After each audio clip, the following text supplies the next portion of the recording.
Bienvenue dans On n'a jamais fait comme ça, le podcast qui révolutionne vos pratiques RH. Vous en avez marre des méthodes RH de notre siècle? Vous cherchez des solutions concrètes qui fonctionnent vraiment? Alors vous êtes au bon endroit. Dans chaque épisode, je vous dévoile les stratégies qui marchent, les innovations qui changent la donne et les témoignages de ceux qui osent faire différemment. Ah oui, je suis Florent Le Tourneur, fondateur de We Feel Good. Et depuis 2016, ma team et moi avons transformé la communication RH de plus de 150 entreprises et collectivités. Notre mission, vous donner les clés pour attirer les talents, fidéliser vos équipes et booster l'engagement. Alors, rendez-vous sur www.wefeelgoodrh.com ou contactez-moi directement sur LinkedIn. Je vous offre un audit gratuit de votre communication RH et je vous mets le lien dans la description de cet épisode. Profitez-en aussi pour vous abonner à ce podcast pour ne rater aucun épisode, bien entendu. Alors, prêt à révolutionner vos pratiques? C'est parti et excellente écoute.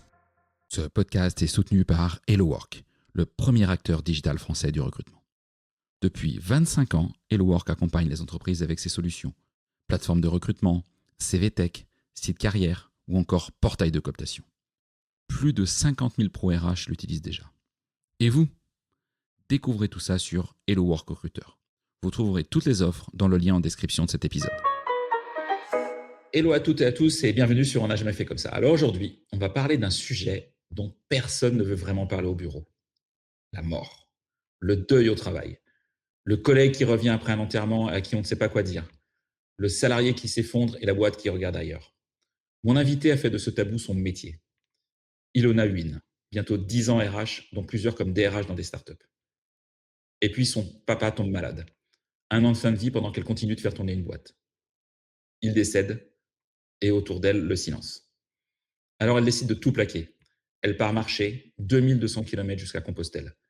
Et elle revient avec une idée dont on va parler, Soul.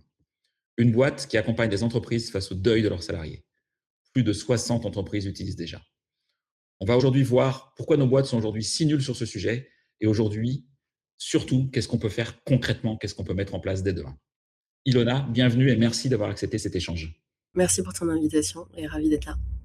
En tout cas, ravi, Ilona, de pouvoir échanger avec toi. On enregistre aujourd'hui en distanciel pendant cette belle canicule du mois de juin.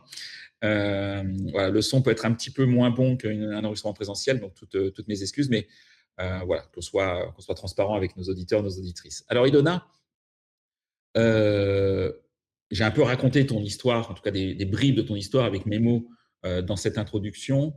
Moi, j'ai envie de t'entendre et que tu nous racontes un petit peu plus ton déclic. Qu'est-ce qui t'a fait passer d'une salariée RH, d'une professionnelle RH qui exerce, à te se dire, je crée une entreprise dans le secteur, dans le monde de la mort, du décès? Je pense que le déclic de créer une entreprise, c'est pas forcément le décès de mon père, comme tu l'as dit. Quand mon père décède, j'ai 30 ans. Je suis à une semaine de fêter mes 31 ans et je me dis, la solitude que je suis en train de vivre, n'est pas supportable et ne devrait pas être, quelque chose que d'autres personnes vivent. Donc j'ai pas créé mon entreprise parce que mon père est mort, mais j'ai créé Soul parce que j'ai découvert que ce qui arrive concrètement quand quelqu'un décède et que tout le monde autour dans l'entreprise fait comme s'il s'était rien passé. Je pense que ça a été ça le déclic. Et au cours du cheminement, tu parlais de la marche pour aller de Paris à Saint-Jacques. En fait, j'ai croisé sur la route beaucoup de gens qui étaient dans ma situation et je me suis dit, mais en fait, si on se retrouve tous à marcher ici, c'est qu'il y a quand même quelque chose qui fait que les gens ont besoin de marcher pour pouvoir ensuite retourner au travail dans de meilleures conditions. Et ça veut dire qu'il y a un problème qui n'est pas réglé. Donc ça a été le point de départ et le fameux déclic que tu évoques. Ok. Tu vois, dans l'intro, on parlait du silence après le décès de ton papa. Là, tu étais salarié à cette époque-là, Ouais. dans une entreprise. Tu étais RH, tu étais DRH d'une startup, c'est ça? De la start-up, ouais, où j'étais. Ouais. Qu'est-ce que le silence autour de toi t'a appris sur nos entreprises et la manière dont elles peuvent ou pas accompagner ces moments? Je pense que le silence que j'ai vécu à ce moment-là, c'est pas forcément des entreprises qui sont malveillantes, tu vois. Et mes collègues n'étaient pas du tout malveillants. Je pense que c'est vraiment un silence qui traduit une absence de mots ou de la capacité à mettre des mots sur un phénomène. Et du coup, le problème du silence, c'est pas le manque de bruit en soi, c'est le fait qu'on soit muet Mm. sur un sujet. Et à ce moment-là, je découvre un truc qui est assez terrible, c'est que quand quelqu'un est en train de souffrir au travail, le silence devient un réflexe qu'on prend pour quelque chose de neutre, alors qu'en fait, c'est Mm. plutôt vécu comme un abandon. Et ce silence-là qui se traduit en fait dans les faits par je te regarde plus forcément dans les yeux, je ne vois pas ta souffrance. En fait, ça peut être la même chose que pour un handicap, c'est on constate que la personne est là et en train enfin, ne va pas bien. Et par pudeur, peut-être, c'est quelque chose Mm. qui est assez commun en France, tu vois, on veut pas mettre des mots sur les choses qui nous touchent vraiment fortement. Par pudeur, on détourne le regard en pensant que ça va mettre la personne moins à l'aise. Alors qu'à ce moment-là, moi, j'avais qu'une seule envie, c'était de pouvoir réussir à mettre des mots sur ce que j'étais en train de vivre et le partager avec d'autres personnes. Euh, et n'ayant pas trouvé les mots, je me suis dit, ok, moi, je vais mettre des mots sur ce problème-là et Mm. on va faire en sorte qu'il n'y ait plus personne qui se retrouve aussi seul que ce que je l'ai été. D'autant plus que tu étais donc l'expert RH dans l'entreprise. Ouais, J'imagine une startup en plus où le rythme en général est bien soutenu, où on te demande beaucoup de choses, etc. Donc c'est un côté, il faut être la super DRH, la femme forte, etc. Et d'un autre côté, une souffrance personnelle forcément importante. Euh, euh, Est-ce qu'en même temps, tu comprenais tes collègues ou tes dirigeants, tes dirigeantes, hein?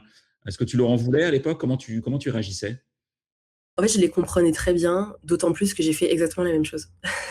Ok. Parce que à l'époque, quelques mois avant, il y a un de mes salariés qui perd son père d'une maladie longue. Et j'ai moi-même pas les mots et j'ai l'impression qu'en le laissant dans le silence, j'ai bien fait les choses. Et en fait, ça m'a frappé à ce moment-là et j'étais retournée le voir pour lui dire, en fait, je m'excuse de t'avoir laissé dans autant de silence parce que je me rends compte maintenant, après l'avoir vécu, que en fait, c'était la mauvaise décision à prendre. Seulement, quand on l'a pas vécu, il y a une espèce de frontière qui se crée entre ceux qui savent et ceux qui ne savent pas. Et moi, j'étais dans la catégorie des gens qui ne savaient pas. Et d'un coup, d'un seul, je me suis retrouvée dans la catégorie des gens qui savaient. Et là, j'ai compris qu'en fait, il fallait mieux dire quelque chose, même si c'était maladroit, plutôt que de ne rien dire. Ok. Donc, c'est ensuite que tu plaques tout, que tu vas marcher pendant plusieurs semaines sur le chemin de Compostelle. Tu es parti seul à la base? Ouais, ouais. Alors, je plaque tout. Ouais, Ça résume en une phrase, une vie personnelle qui s'effondre aussi, parce qu'à l'époque, je devais me marier.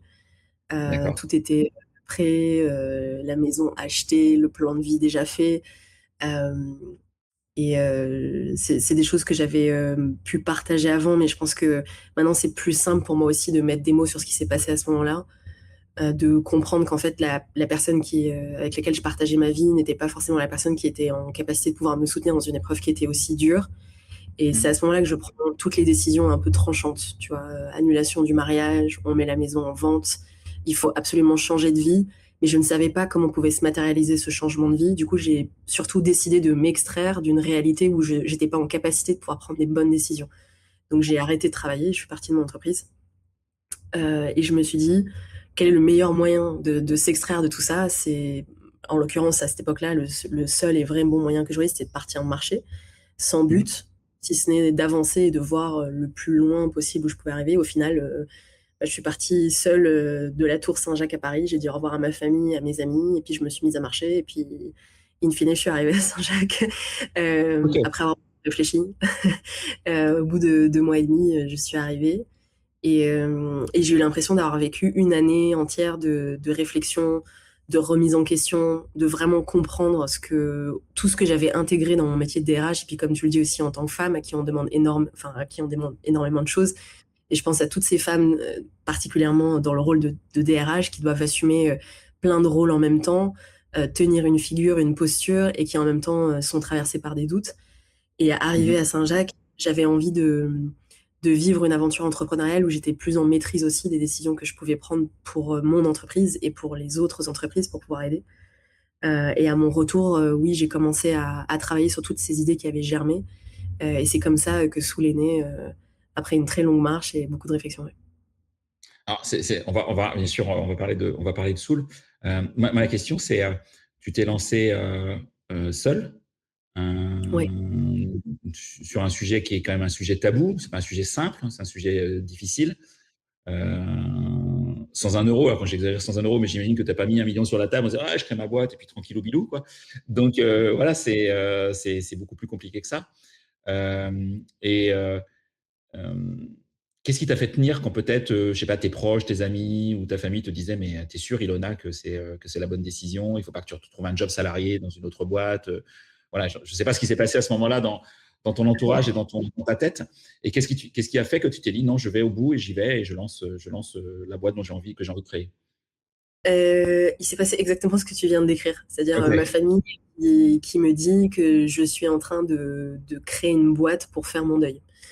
Phrase que je honnie parce qu'en fait, on ne fait pas son deuil, on apprend à vivre avec une absence enfin, le process du deuil par lequel on passe tous, c'est pas quelque chose qu'on fait, c'est quelque chose qu'on expérimente, on vit, et puis parfois on fait des allers-retours.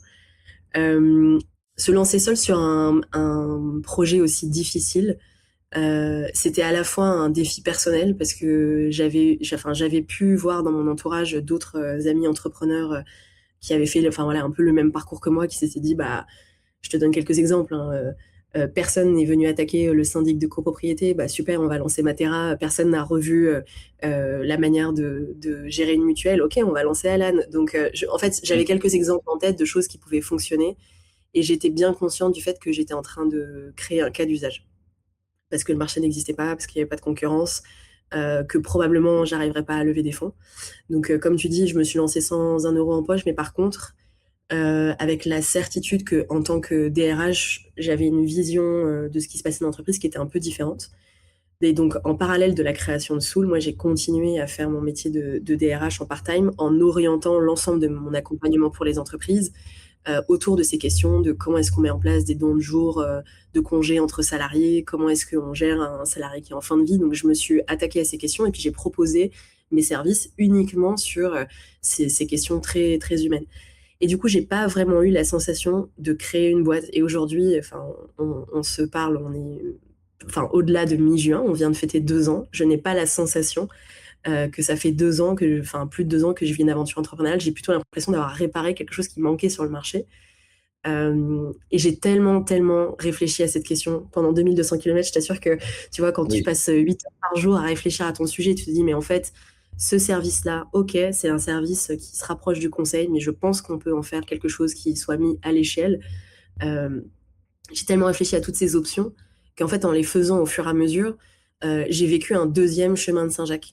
Parce que sur Saint-Jacques, mon seul objectif, c'est me lever le matin, être sûr que je vais arriver le soir. Et pour Soul, c'est un peu la même chose. On se lève le matin, on ne sait pas trop où est-ce qu'on va atterrir à la fin du mois. Par contre, on connaît toutes les petites étapes qu'il faut faire en, donc on teste plein de choses. Et du coup, c'est une vraie marche, là aujourd'hui, que je fais avec une équipe, mais ça ressemble beaucoup à ce que j'ai fait sur Saint-Jacques. On voit à peu près le point d'arrivée. Tu sais pas trop dans combien de temps tu vas arriver, mais ça ressemble à ça. Ok, extrêmement clair. Alors justement, tu t'attaques à un marché. Est-ce que tu as mesuré un peu ce marché? J'ai besoin de quelques chiffres. Combien Ouais. est-ce que de gens ça touche vraiment? Parce qu'il y a deux cibles. Il y a le salarié qui peut être impacté parce qu'il a un proche, un très proche qui soit en fin de vie ou soit qui décède malheureusement. Mais tu peux aussi avoir le sujet interne, je dirais, d'un salarié. On viendra aussi au sujet de sujet interne d'un collaborateur, d'une collaboratrice qui décède malheureusement. Mhm. Est-ce qu'il y a des chiffres sur tout ça? Est-ce que ça a été mesuré quelque part? Ouais, alors ça a été très peu mesuré. Par contre, les chiffres sont extrêmement clairs puisque tu vois, tout ce qui est autour de la mortalité, l'État mesure, tous les chiffres sont disponibles. Je vais essayer de te dégrossir le sujet en entonnoir. Déjà, ce qu'il faut poser, c'est que depuis 2024, il y a plus de gens qui meurent en France que de gens qui naissent en France. Ça, c'est voilà, ça c'est comme ça le décor est posé. Ouais. Si tu prends une famille, quand il y a une naissance, ça touche a priori 2 parents, quel que soit leur genre. Quand tu prends un décès, ça touche en moyenne entre 5 et 10 personnes. Donc ça veut dire que aujourd'hui, le principal événement de vie que vivent chaque année les Français, c'est plus du deuil que de la naissance. Une fois que tu t'es dit ça, l'INSEE nous remonte des chiffres qui sont de l'ordre de 10 millions de personnes en France qui traversent un deuil chaque année, qui correspondent aux 650 000 décès qu'on a en France. Et ces 10 millions de personnes cachent eux-mêmes 11 millions de personnes qui accompagnent sous le format de l'aidance, soit des personnes qui sont touchées par le handicap très clairement, mais aussi des personnes qui sont en train de faire une fin de vie. Donc ça veut dire qu'en France, on est 70 millions et que tu as une vingtaine de millions de personnes qui sont concernées par la fin de vie et le deuil. Aujourd'hui, les chiffres qui ont été mesurés, c'est 3 millions de salariés en deuil chaque année. 3 millions de salariés en deuil, il y a 27 millions de salariés en deuil, ça veut dire qu'il y a entre une personne sur 5 et une personne sur 6 que tu croises au travail qui est concernée par de la fin de vie ou du deuil. Okay. Donc, mécaniquement, plus que des gens qui sont concernés par le handicap, par la parentalité, par tout ce que tu veux, par la santé. Enfin, c'est le plus gros des phénomènes qu'on a en France. Et il est tellement gros qu'il en devient presque invisible parce que comme tout le monde le connaît, tout le monde est en train d'en souffrir, au final, on ne s'arrête plus vraiment dessus. On se dit juste, ah bah oui, telle personne... oui, au mois de mars, elle a vécu un deuil. Et puis, il y a telle autre personne, oui, bah, en octobre, elle a accompagné son père. Enfin, en fait, ça devient un sujet qui de lui-même est invisible, c'est juste parce qu'on n'arrive pas à mettre des mots dessus. Et pour finir sur ces chiffres, en gros, dans une population totale de salariés que tu as dans ton entreprise, tu as donc bel et bien 3 populations. Celle qui est concernée par des décès en activité. Fort heureusement, cette proportion est faible, ça dépend des secteurs, c'est moins de 0,1% de la population active. Tu as les salariés qui sont concernés par la perte d'un proche, entre 3 et 5% de ton entreprise, et tu as des salariés qui sont concernés par l'aidance sur la fin de vie. Et ça, c'est la plus grosse des populations, c'est entre 10 et 20%. Quand tu ramènes tout ça à un total salarié, et après, promis, j'arrête avec les chiffres, ça veut dire qu'il y a toujours entre 15 et 20% de ta boîte qui est concernée par de la fin de vie et du deuil.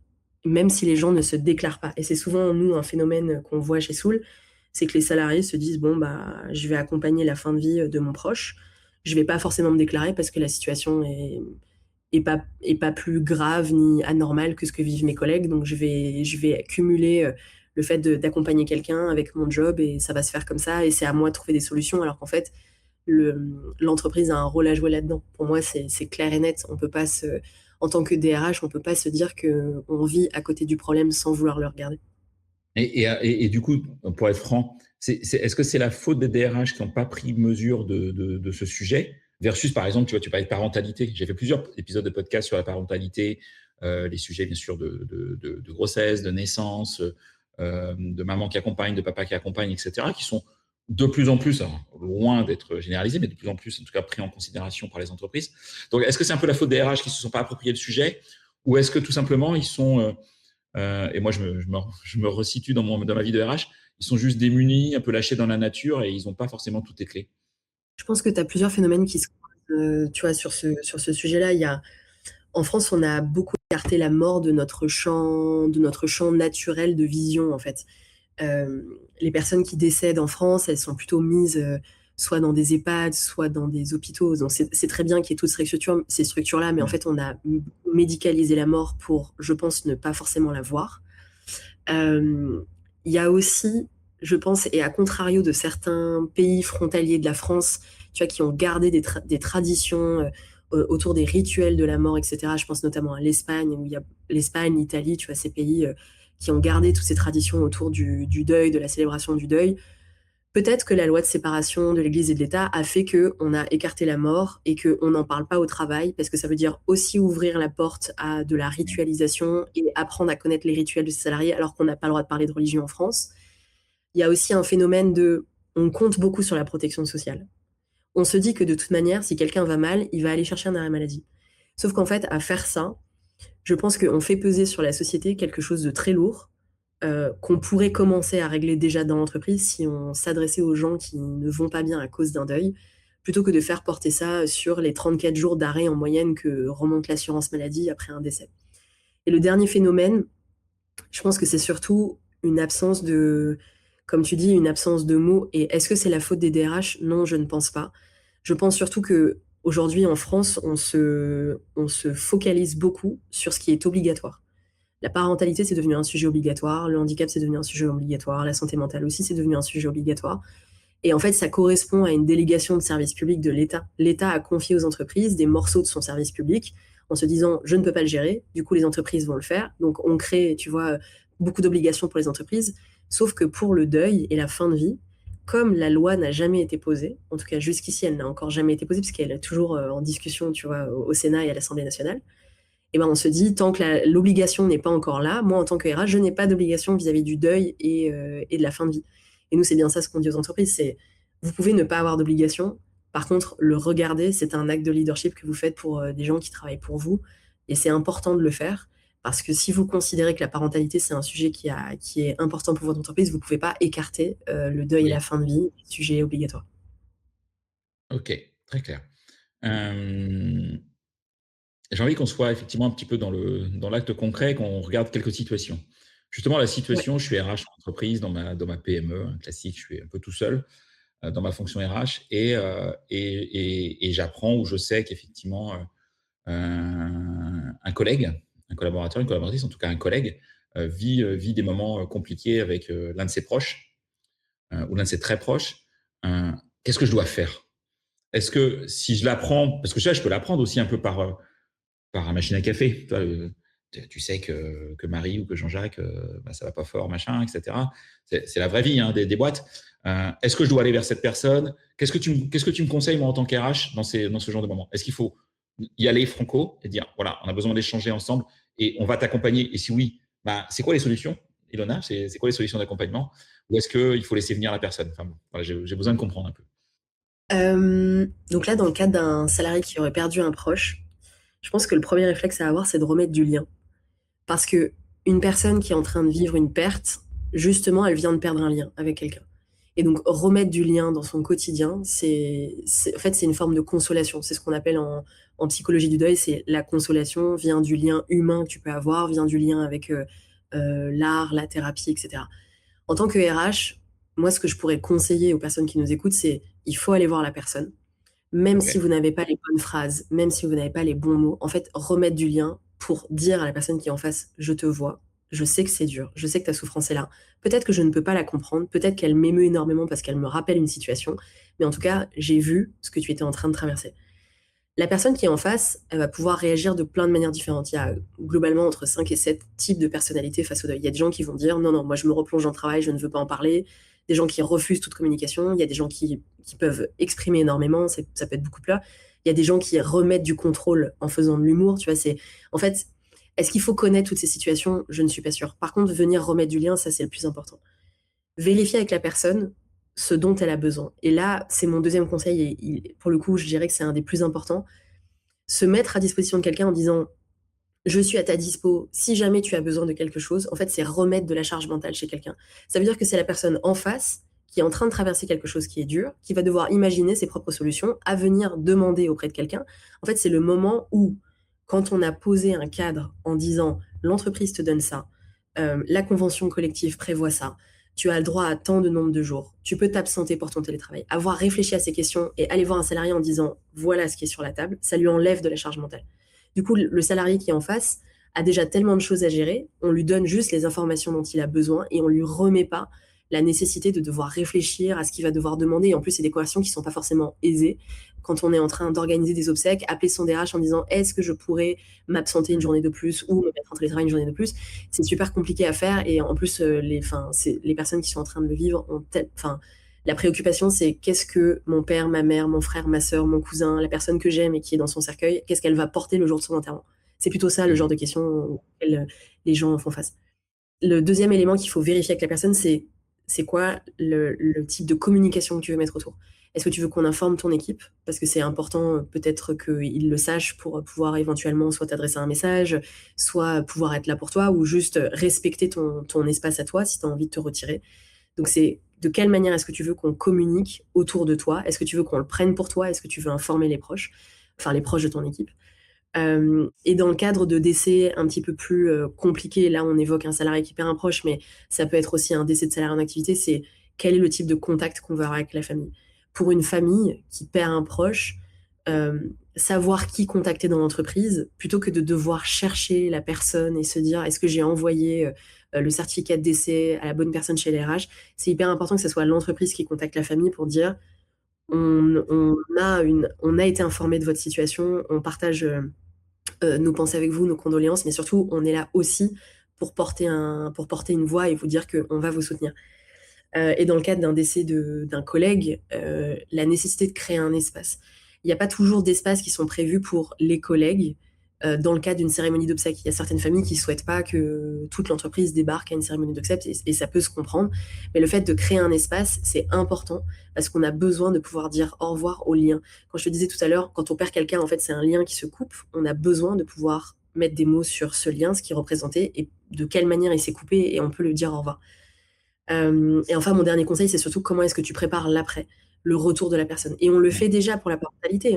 Tu vois, on réaccueille dans notre entreprise des gens qui ont vécu 6 mois en dehors avec des choses qui peuvent être très heureuses ou très compliquées. Comment est-ce qu'on prévoit le retour au travail de quelqu'un qui vient vivre une situation qui est atrocement difficile? Et tout ça, c'est des questions qu'il faut se poser. On ne peut pas juste un lundi matin, comme tu disais, revoir Janine ou Jean-Jacques qui a perdu quelqu'un et ne pas lui adresser un mot. En fait, on ne peut pas faire comme si cette personne n'avait rien vécu. Refuser de voir la souffrance de quelqu'un, c'est l'invisibiliser, mais pas de la bonne manière. Tout ça, ça me déclenche d'autres questions, Ilona. Tu en as parlé rapidement. Le congé légal pour décès dans notre pays, c'est quand même assez famélique. Alors, pour le coup, je ne sais pas ce qui se passe dans d'autres pays, mais en tout cas en France, c'est quand même assez famélique. Qu'est-ce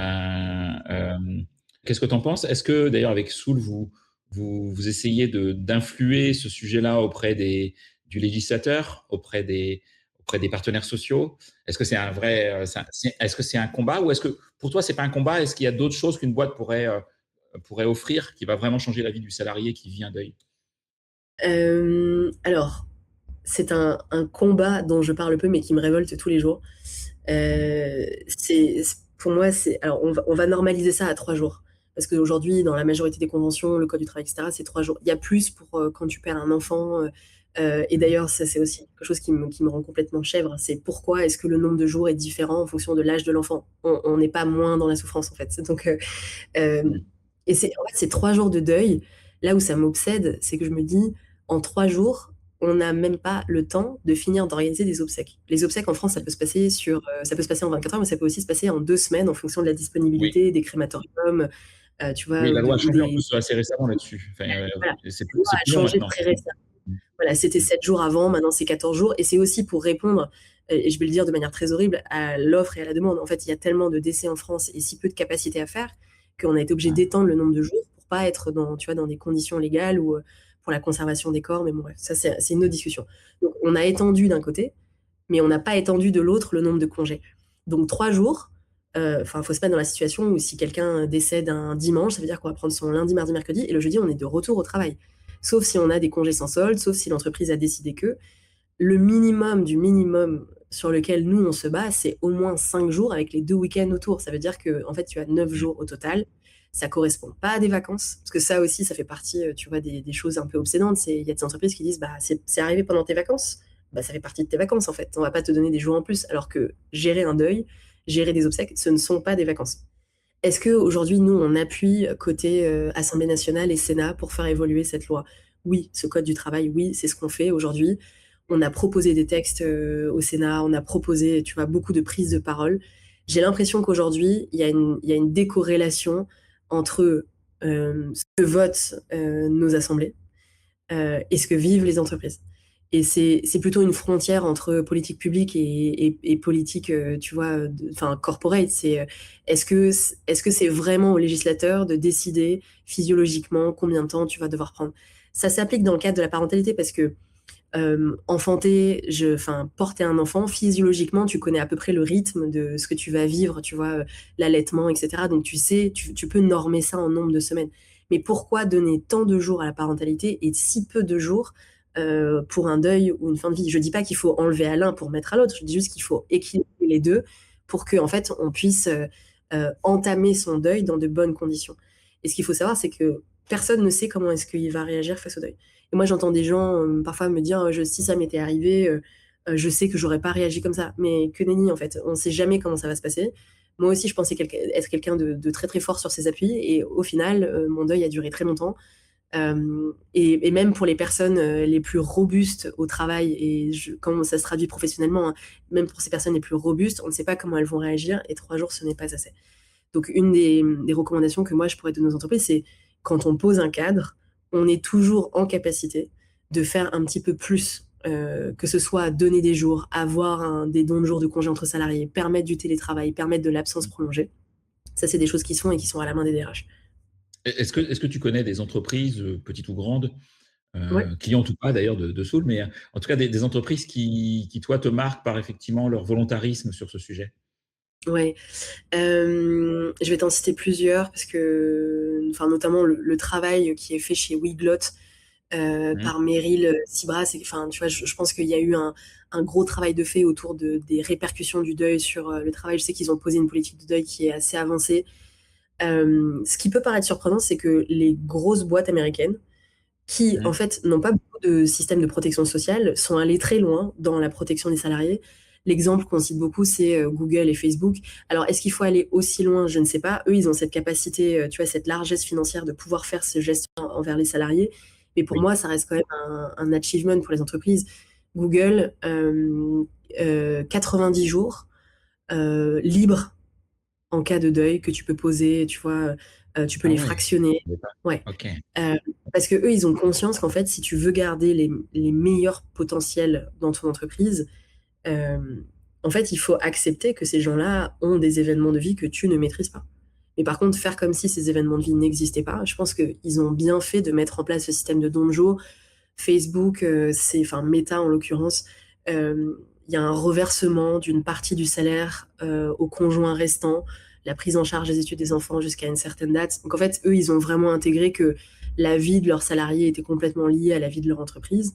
Alors, est-ce que, tu vois, ce sont des mesures qui sont applicables pour d'autres boîtes? Non, tout le monde ne peut pas le faire. Par contre, étendre à une semaine de télétravail supplémentaire pour quelqu'un, tu vois, qui est en train de vivre un décès, je pense que c'est quelque chose qui est faisable pour toutes les entreprises. OK. Très, très, très, très clair. Tu en as parlé rapidement, et moi je l'ai vécu personnellement, quand j'étais RH. C'est, le deuil d'un collègue, d'un collaborateur, d'une collaboratrice, qui peut être soudain. Moi, dans mon cas, ça a été très soudain. On en a parlé en off.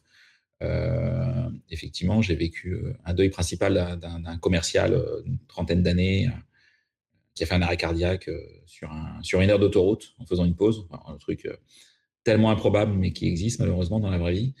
Hem, Franchement, on n'était pas prêts dans la boîte, qui était plutôt structurée, une belle boîte, hein, belle entreprise, qui a une belle politique RH, mais on n'était pas prêts et moi, je n'étais pas prêt.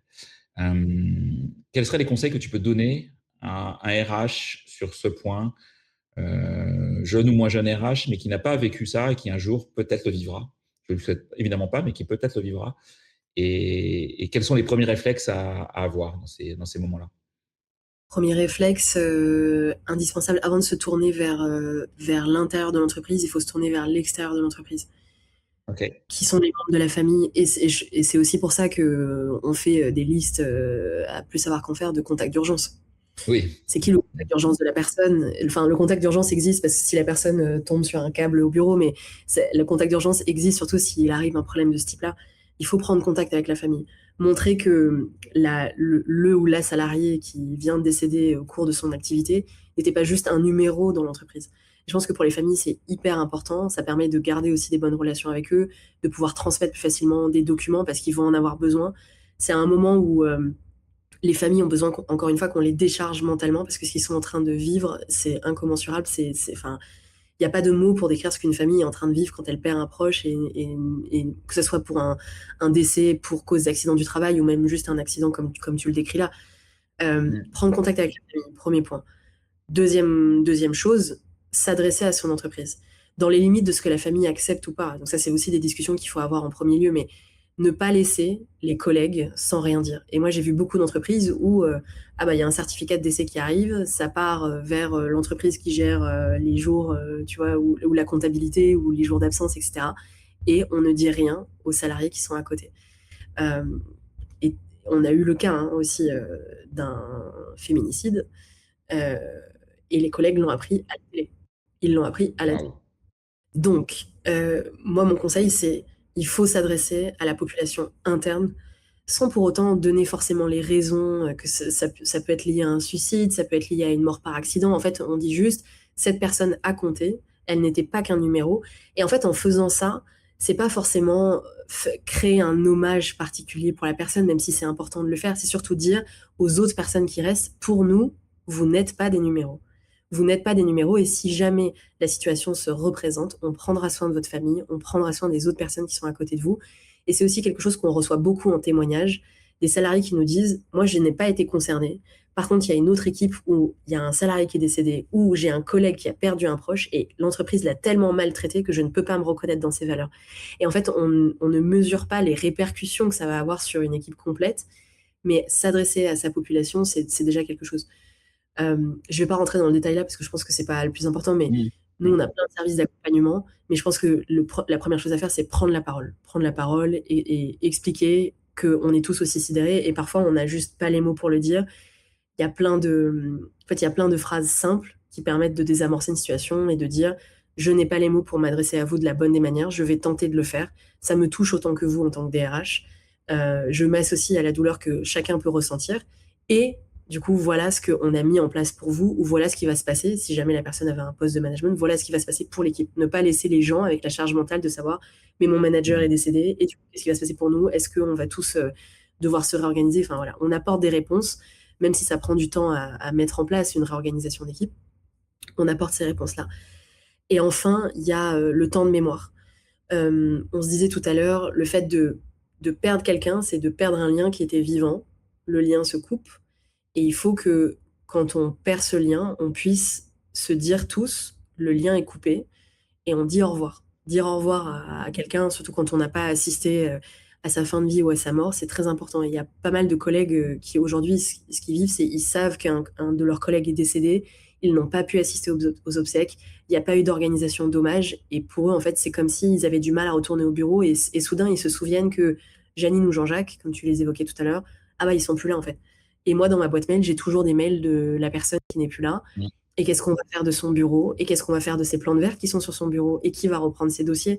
Et en fait, c'est plein de moments où on se pose des questions qu'on n'ose pas forcément adresser à tout le monde parce qu'on se dit, je vais passer pour quelqu'un de vraiment stupide si je demande ce qu'on va faire du bureau de Jean-Jacques.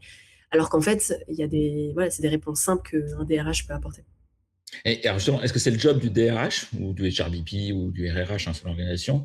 Et quid du rôle du manager aussi là-dedans? Est-ce qu'il faut les accompagner, les former à se préparer un jour à avoir ça? Comment est-ce que ou est-ce qu'il faut attendre malheureusement que le moment arrive pour les accompagner? Comment est-ce que qu'est-ce que tu conseilles?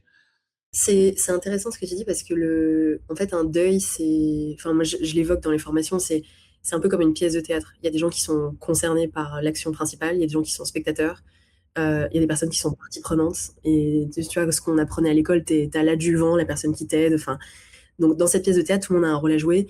Le DRH ne peut pas se départir de son rôle, ça clairement. S'il n'y a pas d'organisation RH et que les RH sont prises par exemple par un office manager, pour moi c'est au CEO de prendre la parole et d'avoir une parole où en fait on porte quelque chose qui est de l'ordre du leadership. Oui, les managers sont les personnes qu'il faut former parce qu'en fait c'est un manager sur 3 dans sa carrière qui va devoir faire face à cette situation. Ok, Donc d'accord. voilà. Le chiffre est clair. Oui. Donc, ouais. Le chiffre est clair. C'est 1 sur 3 et je pense que parmi les personnes qui vont nous écouter, il y a sûrement plein de gens qui ont déjà vécu cette situation. Il faut être formé principalement sur qu'est-ce que je peux dire, ne pas dire, faire ou ne pas faire. Et il y aura toujours des mauvaises phrases. Par contre, avoir les réflexes de base de remettre du lien, suspendre la performance, ça c'est aussi quelque chose qui est important parce qu'en fait il y a beaucoup de personnes en France qui vivent un décès qui se disent il faut absolument que je retourne au travail parce que j'ai mes évals qui arrivent, etc., etc. C'est aussi des mesures simples qu'on peut mettre en place en tant que DRH. On suspend la performance de quelqu'un de la même manière qu'on a suspendu la performance de quelqu'un qui était en attente d'un enfant. En fait, on se dit pendant ton congé maternité, on va pas mesurer ta performance. Donc ça c'est quelque chose qu'on peut faire. Et donc les managers, aujourd'hui, nous, on les forme à comprendre quels sont les impacts du deuil sur le travail, sur les trois gros piliers d'impact du deuil au travail. Comment est-ce qu'on l'accompagne, c'est-à-dire quoi dire, quoi faire, ne pas dire, ne pas faire, et comment est-ce qu'on le soutient dans le temps. Parce que c'est pas parce que la personne revient au travail que ça y est, le deuil est effacé. C'est quelque chose qui se vit sur le temps long, donc il faut soutenir dans le temps les personnes. Et les managers qui sont en première ligne là-dessus sont aussi là pour porter la parole de l'entreprise. Et je pense que laisser une situation dépendante de la qualité du manager, de la qualité du management du manager, c'est quelque chose qui est très risqué pour une entreprise parce que parfois on tombe sur des personnes qui sont sensibles au sujet et parfois on tombe sur des gens qui n'en ont absolument rien à faire et qui continuent à monitorer la performance de l'équipe sur des OKR et ne prennent pas du tout en compte le fait que quelqu'un aille mal. Ok, très clair et qui est effectivement fait que c'est pas simple. Qu'est-ce que tu dirais à un manager qui dit mais moi, allez, gentil, non mais j'ai pas le temps, j'ai pas le budget, j'ai une boîte à faire tourner. Tu réponds quoi de manière très cash si on te dit ça? Écoute, pas plus tard qu'il y a quelques semaines, j'ai un un DRH, je ne citerai pas, un DRH qui m'a dit, «Mais Amon, mais le deuil, il faut s'en occuper parce que pour moi, c'est un rite de passage». Oui, oui, oui, Mmh. le deuil, c'est un rite de passage qu'on va tous connaître. Je pense que, en fait, pour quelqu'un qui est habitué à parler en OKR, et cetera, peut-être que le Mmh. terrain d'entente, de discussion, c'est peut-être justement de lui parler d'OKR. Et nous, enfin, on a plusieurs discours avec les entreprises. Il y a celles qui ont envie de montrer leur leadership et qui, du coup, font en sorte, tu vois, de poser un premier cadre. Et puis, il y a celles qui n'en ont pas grand-chose à faire. Et dans ces cas-là, on leur parle sur le schéma des OKR. OK, vous avez tant de population qui est concernée. Du coup, ça coûte tant en rétention, ça coûte tant en absentéisme, ça coûte tant en prévention. Globalement, 50 000 euros par salarié. Si c'est le seul chiffre qui va arriver jusqu'à votre compréhension, du coup, c'est celui qu'on vous pose sur la table. Mais on s'adapte aussi dans le discours pour faire comprendre à la personne qui est en face que, en fait, elle a plutôt intérêt à s'en occuper euh, plutôt que de ne pas le regarder. Mais ça arrive assez peu. Franchement, des OK, managers d'accord. des managers qui se désolidarisent de la situation, ça arrive assez peu. Moi, je vois plutôt passer des RH et des managers bienveillants qui ont envie de comprendre comment ils peuvent faire, plutôt que qui essayent de s'extraire complètement de la situation. C'est juste qu'en fait, ils n'ont pas les clés. Et comme je te disais tout à l'heure, il y a ceux qui savent et ceux qui savent pas. Du coup, pour moi, c'est le rôle de ceux qui savent d'expliquer à ceux qui ne savent pas ce qu'il faut idéalement faire. Mmh. Et tu l'as bien, en plus, tu l'as bien expliqué en introduction quand tu parles aussi de chiffres de décès en France qui sont supérieurs aux chiffres des naissances, d'une population qui vieillit, d'un âge moyen qui monte en France. Enfin, pour être très clair, c'est ça qui se passe. Hein. L'âge de départ à la retraite qui ne va faire que grandir clairement. Donc le deuil et les danses, en tout cas, ça ne peut être qu'un sujet qui ne va faire que monter. On ne peut pas faire l'autruche. Et ça ne va pas disparaître tout seul, quoi. Il n'y a pas de baguette magique, quoi. Donc, C'est intéressant, en fait, quand tu le présentes comme ça, il y a ouais. aussi une vraie question autour de notre vulnérabilité de société. Enfin, je pense qu'il faut aussi arrêter de se voiler la face sur la France est un pays vieillissant. La France est Mmh. un pays où demain, en fait, on aura plus de. Enfin, quand aujourd'hui on évoque des moyennes d'âge, notamment en startup, on dit oui, 28, 30, 31, mais Mmh. bon, demain, la moyenne d'âge d'une startup, c'est 45, 47. Hein. Donc, Mmh. c'est aussi toute une société qui est en train de s'habituer au fait qu'on est en train de vieillir tous en même temps. Et du coup, qu'est-ce qu'on fait? Qu'est-ce qu'on met en place dans nos entreprises? Tu vois, sur l'employabilité au niveau, enfin, pour les seniors, etc. En fait, Mmh. et les seniors d'aujourd'hui ne seront plus du tout les mêmes seniors que demain. On vivra plus du tout de la même manière à 55 ans et à 60 ans que ce que nos parents ont vécu. Donc, cette société qui est en train de se regarder en face vieillir, doit prendre des mesures pour aussi accompagner un phénomène qu'elle est en train d'expérimenter. Et en France, jusqu'en 2050-60, on va avoir cette courbe montante du nombre de décès jusqu'à ce qu'il y ait toute une génération, deux générations post-guerre qui est malheureusement disparue. Et après, on reviendra vers une croissance de population qui sera sur des rythmes plus normaux. Et là, on est engagé de 2026 jusqu'à 2050, encore une fois, vers une pente descendante d'un point de vue vieillissement de la population. Ouais. OK. Si, toi qui es une ancienne, une ex-RH, Mhm. qui a exercé le métier, qui travaille aujourd'hui avec des RH, hein, toujours Ouais. évidemment, qui voit bien la fonction. Comment tu la vois évoluer, toi, cette fonction RH? C'est quoi ton regard de cette fonction RH? Tu te vois redevenir RRH ou DRH dans 3, 5 ans, 10 ans, j'en sais rien. Alors ça reste mon métier de passion. Mmh. Que je continue d'exercer aujourd'hui pour Soul, parce que c'est un peu le précaré que je me suis gardé, même si je sais que, tu vois, ma fonction de CEO de Soul, ça m'engage aussi à plus de communication, plus de mise en avant, Bien mais sûr. je, je continue beaucoup de regarder ce qui se passe d'un point de vue management au sein de l'équipe. Est-ce que si demain, tu vois, j'arrêtais mon métier et je reprenais un métier pour le plaisir, je pense que je retournerais vers le rôle de DRH. Comment je vois évoluer la fonction? On a beaucoup. Alors, on est en plein mondial de foot. Moi, je suis fan de foot, donc je vais utiliser OK. cette métaphore. Tu vois, le foot, c'est un sport sur lequel on a posé des métriques. Et on est en train de faire exactement ça pour la fonction RH. On a posé des métriques partout. Il n'en reste pas moins que bouger un métrique par-ci, analyser un taux de transformation par-là, ça ne nous donne pas des réponses sur ce qu'il faut faire ou ne pas faire. On s'est beaucoup outillé, on s'est beaucoup professionnalisé. C'est un métier dont tout le monde dit qu'il va disparaître avec l'IA. Moi, je n'y crois pas. Parce que, en fait, être RH, c'est être le garant du lien humain qu'il y a dans l'entreprise. Et ça, on ne pourra pas l'enlever à la fonction. Avec tous les outils du monde, peut-être qu'on pourra réduire la taille d'une équipe RH, mais on ne pourra pas enlever le fait que les salariés ont besoin d'une présence. Et cette présence, elle est incarnée par cette fonction. Et je trouve que pour moi, c'est le rôle le plus important de l'entreprise. C'est le rôle le plus stratégique. C'est la personne qui voit tout, qui sait tout, et qui est capable, à travers ses chiffres, de voir ce qui se passe dans une entreprise. Et c'est même quelque chose qu'un CEO ne voit pas forcément, n'a pas les retours du terrain. Et cette fonction qui évolue, je pense qu'elle va se professionnaliser aussi sur le care, parce qu'on a fait porter la santé mentale, etc., à des solutions extérieures, on fait porter le deuil à des solutions extérieures, comme la nôtre. Mais en fait, ces éléments-là de l'humain vont revenir à l'intérieur de l'entreprise pour moi, et ça sera au DRH de porter ça. Ok. Tu as parlé de l'IA. J'avais pas prévu de parler d'IA, pour une fois d'ailleurs, dans un épisode RH. Sur un sujet aussi intime que la mort, avec Soul, c'est un sujet que tu regardes ou pas du tout? Tu te dis l'IA, jamais chez Soul? On le regarde sur deux éléments. Et d'ailleurs, Soul est une entreprise qu'on appelle IA native. Nous, on a tout construit en intégrant l'IA dans tout ce qu'on fait aujourd'hui. On le regarde à deux titres. D'une part, il y a ce que l'IA nous permet de faire sur le traitement des tâches administratives, parce que c'est ça aussi la grosse technologie chez Soul, c'est on permet aux salariés et aux entreprises de traiter tout l'administratif en anticipation de la fin de vie et consécutif à un deuil. Aujourd'hui, moi, mon métier n'est pas d'analyser les joyeusetés administratives de l'État français. On peut le faire avec de l'IA. C'est pas ça la valeur qu'on apporte à l'entreprise. Donc, on s'est servi de beaucoup d'outils pour, comme tu vois, le nombre de CERFA et la créativité française des CERFA m'étonnera toujours, mais bon, ils sont là, donc il faut s'en accommoder. Et pour ça, on se sert de l'IA.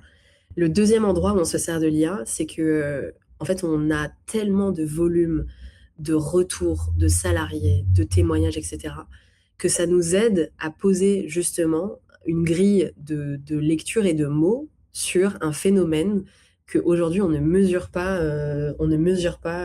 dans la société française et dans nos entreprises. Et donc nous, l'IA, ça nous sert surtout à voir des mouvements, à détecter des risques psychosociaux au sein d'une catégorie de population. Et c'est très transparent pour les salariés qu'on a notamment sur les lignes d'écoute avec nos thérapeutes. Tous les entretiens sont enregistrés, complètement anonymisés, etc. Mais en fait, il y a beaucoup de mots qui reviennent et qui nous permettent de mesurer ce qui se passe vraiment dans les entreprises. Et c'est des choses qu'on met à disposition des entreprises qui sont clientes, mais aussi à des entreprises qui ne seraient pas clientes et qui s'intéresseraient à la question. On est en capacité, nous, de traduire ce qui se passe en termes d'impact sur le métier. Tout ça nous a permis de poser des méthodes avec nos thérapeutes, où maintenant on a calé, tu vois, cette méthode sur les 3 piliers d'impact, et on ne pouvait pas le faire au début, et l'IA nous a permis ça. Est-ce que ça enlève le lien humain? Pas du tout. En fait, c'est surtout beaucoup d'analyses qu'on vient poser par-dessus, mais il ne reste pas moins que quelqu'un qui appelle la ligne d'écoute d'urgence tombera sur un thérapeute qui va le suivre dans le temps, qui va prendre le temps de l'écouter. Et après, on analyse tous ces retours pour pouvoir comprendre et accompagner mieux les entreprises qui sont clientes. Ok, très clair. Si on fait de petites prospectives, en tout cas dans 5 ans, c'est quoi le scénario rêvé pour Soul et pour le deuil en entreprise en France? Dans 5 ans, et j'espère dans moins que ça, pour moi, Soul, c'est un écosystème. C'est le premier écosystème du funéraire. Tu vois, ce marché dont on a, en fait, dont le premier miroir, c'est la pompe funèbre. Moi, je voudrais que ça évolue pour surtout mettre en avant la multiplicité des métiers qui sont derrière le funéraire. C'est des gens qui sont passionnés, engagés, et surtout, enfin, il faut se rendre compte que c'est des gens qui s'occupent des gens qu'on aime, qui sont morts. Ils s'occupent de nos morts. Ils les préparent, ils les mettent en bière. Enfin, tous ces métiers-là, ces métiers du care et dont on parle jamais, méritent d'être mis en avant. Et c'est pour ça que nous, on construit cet écosystème avec tous les partenaires du funéraire qui proposent leurs services, toutes les entreprises qui sont concernées, tous les salariés qui sont en train de le vivre. Donc pour moi, Soul, dans 5 ans, c'est une entreprise qui a réussi à faire entrer le sujet de la fin de vie, de la mort et du deuil comme un sujet crucial au niveau de la France, et qui a réussi aussi à s'étendre dans le reste de l'Europe. On n'a pas pour ambition forcément d'aller sur le marché américain. C'est une Ok. question qu'on nous pose souvent. Moi, je suis très convaincue du modèle européen et des entreprises qui se développent sur le modèle européen parce que on est entre pays, on a plus de clés de lecture entre pays, entre la France et la Belgique, que entre la France et les États-Unis. Donc moi, j'ai plutôt envie d'aller aider les pays limitrophes et les entreprises des pays limitrophes, aussi parce qu'on partage cette culture du territoire vieillissant. Et je pense que les politiques publiques au niveau de l'Europe qui vont se déployer, elles sont concernées par le fait qu'on est tous en train de vieillir dans nos pays respectifs. Et du coup, c'est pour ça que nous, on veut en faire plutôt une solution européenne euh, mise à disposition des entreprises. Top. Avant que j'aborde mes quelques questions traditionnelles de fin de podcast, Ouais. Ilona, est-ce qu'il y a un sujet que je n'ai pas abordé, dont tu aurais aimé parler, une question que je t'ai pas posée, qui serait importante pour toi? Ou est-ce que tu as le sentiment d'avoir pu tout dire, en tout cas exprimer tout ce que tu avais à dire sur le sujet? Il y a une chose Un qui, message me- à qui- partager sur RH, tu vois? il y a un point qui m'a interpellée dans une des questions que tu as posées tout à l'heure, c'était est-ce que c'est la faute du DRH? Mm. C'est une discussion qu'on a souvent avec les RH et DRH qu'on rencontre. C'est le but n'est pas de s'auto-flageller sur ce qui a été fait avant. Voilà, la situation est passée. On n'a pas forcément bien fait les choses. C'est pas grave. Le but, c'est qu'est-ce qu'on fait demain. Et ça, je pense que c'est un point important parce qu'il y a parfois des entreprises qui ont vécu des situations très difficiles et on en connaît en France parce que ça a été surmédiatisé, qui se disent aujourd'hui, en fait, si je m'expose sur ce sujet, que je prends la parole et que je dis qu'en fait c'est devenu un sujet important pour moi, on va me reprocher tout ce qui s'est passé avant. Oui, mais en fait, le principal à retenir de ça, c'est l'intention. Vous avez l'intention de bien faire, quoi qu'il se soit passé avant, ne pas garder sur ses épaules le fait de se dire, Janine et Jean-Jacques, qu'on évoquait tout à l'heure, on les a pas bien accompagnés, on n'a pas forcément bien les choses, mais demain, on a envie de faire les choses bien. Je pense que c'est un point important. Il faut s'enlever ce poids des épaules et se dire, voilà, maintenant, on part sur une bonne intention bienveillante pour les salariés. Ok. Comment tu fais ta veille pro aujourd'hui? Tu fais une veille pro RH? Tu fais une veille pro dans l'écosystème du monde mortuaire? Comment tu fais ta veille, toi, Ilona? Alors nous, on est au croisement de 3 secteurs. On est au croisement des innovations RH, du funéraire et de la tech tout court, parce qu'on est une boîte très très tech. On est vraiment des gros techos chez Soul. Ok. Donc on fait la veille sur les 3 secteurs. On Ok. fait la veille sur les 3 secteurs. Et après, moi, il y a un domaine qui me passionne, c'est toutes les questions liées à la démographie et aux rituels, les rituels de société, les rituels funéraires. Donc ça, c'est plutôt une veille que je fais pour moi. Et j'essaye de regarder tu vois, les mouvements de fond qui peuvent apparaître à l'étranger notamment. J'ai vu passer beaucoup de choses autour du fait de faire revivre ses proches avec de l'IA, etc. Chose pour laquelle moi, Ah oui. enfin, je ne suis pas favorable. Ouais. Parce que ça, en fait, ça prolonge un état de lien qu'il faut couper. Perdre quelqu'un, c'est perdre un lien, il faut couper ce lien, et du coup ça maintient la personne dans des dispositions qui ne lui permettent pas d'avancer correctement sur son deuil. Donc je regarde ces tendances de fond, et après toutes les questions démographiques, c'est des chiffres que je regarde vraiment par intérêt, parce que je trouve Ouais. qu'être en capacité de lire dans une population des mouvements de fond, c'est quelque chose qui est intéressant pour nous. Ça me fait penser à une question. Je reviens du coup sur une question, c'est pas bien dans mon podcast, mais c'est une association d'idées, mais qui est vraiment très, très vraie. Une boîte que je connais, le directeur commercial est décédé. Et sur son profil LinkedIn, c'est toujours indiqué directeur commercial Tartampion.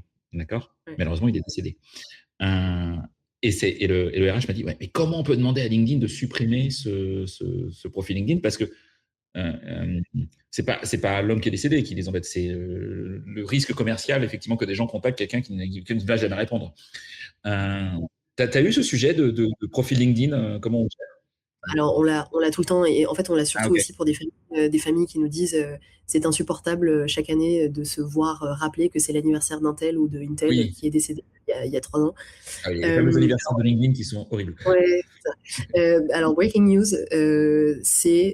c'est compliqué. Je vais pas te mentir, la Ah, ok. démarche administrative, c'est soit la personne de son vivant dans ses paramètres, et c'est juste une question de paramètres, hein, pour tous les réseaux sociaux. La personne de son vivant a dit que si jamais elle venait à décéder, elle veut que son compte passe en format posthume, ça existe pour certains réseaux sociaux, ou qu'on le supprime. Ok. L'autre possibilité, c'est que la famille en fasse la demande. Alors, deuxième breaking news, c'est hyper compliqué. La démarche administrative de demander à Meta ou LinkedIn de faire fermer un compte, c'est très galère. Et pour pas te cacher les choses, c'est une stat que j'ai vu passer l'autre jour. Il y a 8% des comptes sur Meta qui sont des comptes de personnes décédées. Ah, Et, c'est et énorme. ça reste aussi difficile. Donc nous, on embarque aussi ce schéma numérique administratif. On s'occupe de faire les demandes pour les familles, mais c'est un process qui est long. Et sur toutes nos applications aujourd'hui, il y a des possibilités dans les paramètres de le mettre. Il n'en reste pas moins que la famille devra envoyer un certificat de décès. Donc nous, c'est ce qu'on essaye de faire, c'est on leur enlève cette charge mentale pour pas se voir rappeler chaque mois, enfin ou chaque année que c'est l'anniversaire de quelqu'un. Et ça concerne aussi, tu vois, par exemple, l'argent de tous les vêtements que tu as vendus sur Vinted, ça fait aussi partie d'une succession. Donc nous, on s'occupe de ces éléments-là pour les familles. Mais oui, je te rejoins. Tu sais, c'est des petites piques qui te rappellent que tu as perdu ton directeur commercial et tu n'as aucune possibilité en tant qu'entreprise d'enlever quelqu'un qui s'est déclaré de ta société. Donc voilà, il faut que ce soit la famille qui le fasse. Waouh. Ok. C'est juste hallucinant, mais c'est ainsi. Est-ce qu'il y a des RH que tu me recommanderais d'interviewer sur ce podcast? Soit comme toi, des hommes ou des femmes qui entreprennent dans la fonction RH ou des RH que tu connais. Alors, tu n'as pas le droit de citer Meryl, parce que Meryl, j'ai eu le plaisir déjà de la Ouais. recevoir sur ce podcast. Alors, je ne vais pas citer Meryl, je vais citer Mhm. Muriel. Je vais citer Muriel Wilfried. Et alors, figure-toi que Muriel, nos chemins se sont croisés par 3 fois. Et la troisième fois a été la bonne. Muriel, très long parcours de recrutement dans beaucoup de cabinets, gestion de talent management, etc. Quelqu'un que je croise quand je fais du conseil et qui veut me recruter. Donc on se croise une première fois. On se croise une deuxième fois parce que moi j'ai déménagé à Barcelone et j'opère depuis Barcelone aujourd'hui sur nos deux D'accord. équipes. Je recroise Muriel qui m'annonce qu'elle quitte la fonction RH pour se reconvertir en tant que thérapeute. Euh, et je recroise une troisième fois Muriel parce que je me dis, mais si Muriel est thérapeute, en fait, pourquoi pas réengager une discussion parce que je sais que elle a envie de se pencher sur des questions qui sont liées au deuil. Et depuis, Muriel, qui a fait sa reconversion complète, est la personne qui forme d'anciens RH et DRH à toute l'écoute thérapeutique qu'on fait sur nos lignes d'écoute. Et je trouve qu'en termes de reconversion, Ok, voilà, le fait qu'on se sorte. Voilà. Et en fait, nous, c'est un profil qu'on adore chez Soul, les anciennes personnes qui ont été dans la fonction RH et qui, du coup, après s'être reformées, tu vois, sur des thérapies systémiques ou même de la thérapie classique, et ben du coup viennent chez Soul parce que nous on a besoin d'avoir des gens qui comprennent ce que ça veut dire de bosser en corporate et qui du coup vont aussi pouvoir apporter une vision différente sur la ligne d'écoute à des salariés qui se posent énormément de questions sur leur performance, le travail, etc. Donc oui, Muriel Wilfried, je pense que c'est aujourd'hui en termes de reconversion, enfin tu vois, la reconversion d'un parcours RH, la personne que je recommanderais. eh ben, écoute, je découvre son profil, je ne le connaissais pas, honnêtement. Je Ouais. regarde sur LinkedIn en même temps que je te parle, effectivement. Hyper intéressant. Je prends. Je prends et j'aime beaucoup les sujets de reconversion professionnelle en ayant fait une moi-même. Donc, et puis je trouve ça bien, effectivement, que ce soit une ancienne RH, professionnelle RH, Mhm. recrutement, etc., qui s'adresse aussi avec d'autres mots, sur d'autres aspects, à des, qui ait ces réflexes. En tout cas, très, très, très, très intéressant. Comment on peut te contacter facilement si on a envie d'échanger avec toi, Ilona? Tu réponds sur LinkedIn Euh, ou... alors ça me Ouais. prend parfois un peu de temps, je réponds sur LinkedIn sans problème. Ok. Il y a une adresse de contact de Soul, et puis sinon, tu as, enfin, globalement Tu par seras au mail. Festival RH? Tu viens au Festival RH ou pas? De Moscone? Ouais, je serai au Festival RH et Soul est partenaire du festival. Donc, on aura le Ah bah, plaisir de rencontrer toutes les personnes du métier directement sur place et d'expliquer un peu mieux nos solutions. eh ben, venez au Festival RH, vous découvrirez Ilona, vous me découvrirez au passage, si vous ne me connaissez pas, et vous aurez l'occasion d'échanger avec Ilona et de pouvoir peut-être en parler, en tout cas de vos sujets en off avec elle. Vous pouvez déjà le faire par LinkedIn, évidemment, ou par messagerie, euh, mais je pense que ça peut être un bon moment aussi pour parler de ça et de face à face, en tout cas. Yes. Un grand merci, Ilona. Un grand, grand merci pour ta dispo. Non, toi, tu es à Barcelone, là. Toi, j'avais pas tilté, en Ouais, fait. ouais. Il fait quel temps à Barcelone? Il fait une température tout à fait honnête. Je pense pas aussi caniculaire que chez vous. Et nous, on a l'air frais de la mer. Donc Ah, là, il fait bon. Ouais, je suis en Bretagne, là, il fait 41 aujourd'hui, tu vois. Je suis en Bretagne. Enfin, bref. Donc, donc cherchez l'erreur. On n'a plus de saison, ma bonne dame. Hein. Tout à fait. Je vais aller chercher le frais à Barcelone. Voilà, le sujet de ma phrase. En tout cas, Ilona, encore un grand merci pour ta dispo, pour tous tes mots, je dirais, pour cette pédagogie que je trouve extrêmement intéressante. Et puis, en tout cas, n'hésitez pas à liker, à commenter, à partager. J'ai l'impression d'être sur YouTube. À vous abonner. Mettez le pouce bleu. En tout état de cause, n'hésitez surtout pas à contacter Ilona et Soul si vous avez envie de développer une politique d'accompagnement au deuil peut-être plus performante que vous ne le faites aujourd'hui parce que vous n'avez pas pris le temps, vous n'avez pas forcément imaginé que vous pouviez le faire. Et aujourd'hui, il existe Soul. Voilà. Merci à tout le monde. À bientôt, Ilona, et au plaisir. Salut, Florent. Ciao. C'est terminé pour ce bel épisode. Merci de l'avoir suivi en entier. Pour ne pas rater le prochain, d'ailleurs je prépare plein de chouettes entretiens pour ces prochaines semaines, abonnez-vous à On n'a jamais fait comme ça. C'est le bouton Suivre sur Apple Podcast ou s'abonner simplement sur Spotify. N'hésitez pas également à mettre 5 étoiles si vous avez apprécié ce podcast et à me contacter via LinkedIn pour tout commentaire ou toute suggestion d'invité. À bientôt!